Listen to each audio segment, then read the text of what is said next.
Com ja vam veure, a la zona euro el Banc Central Europeu (BCE) emet diner legal, és a dir, imprimeix moneda.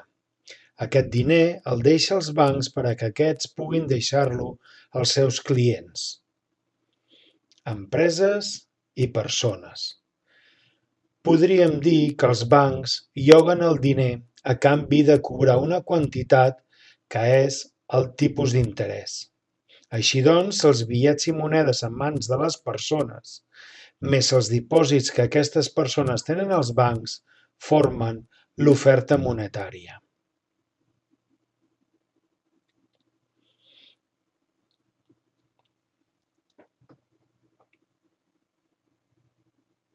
Però, què passa si hi ha molta quantitat de diner en circulació?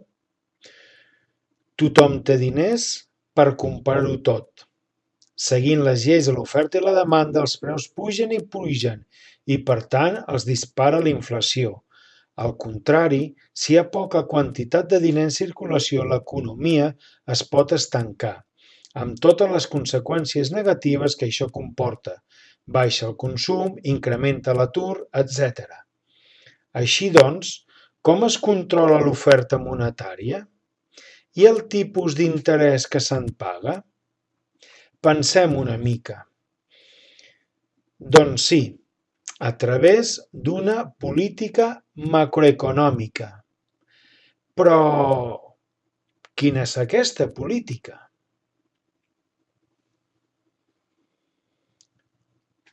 Correcte, la política monetària.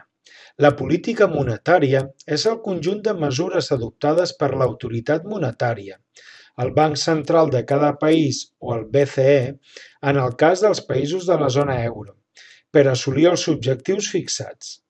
L'objectiu principal és el manteniment de l'estabilitat de preus. Per determinar l'evolució d'aquest objectiu principal, els països de la Unió utilitzen una sèrie d'indicadors que permeten a l'autoritat monetària comuna anticipar la possible evolució de la inflació. I disposa de dues eines fonamentals per tal d'assolir els objectius: la variació de la quantitat de diner en circulació i l'alteració del preu del diner.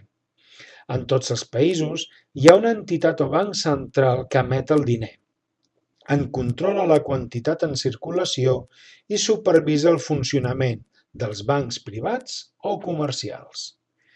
En resum, la política monetària incideix sobre una sèrie de variables per assolir els objectius macroeconòmics que es pretenen: creixement econòmic, control de la inflació i plena ocupació. Moltes gràcies.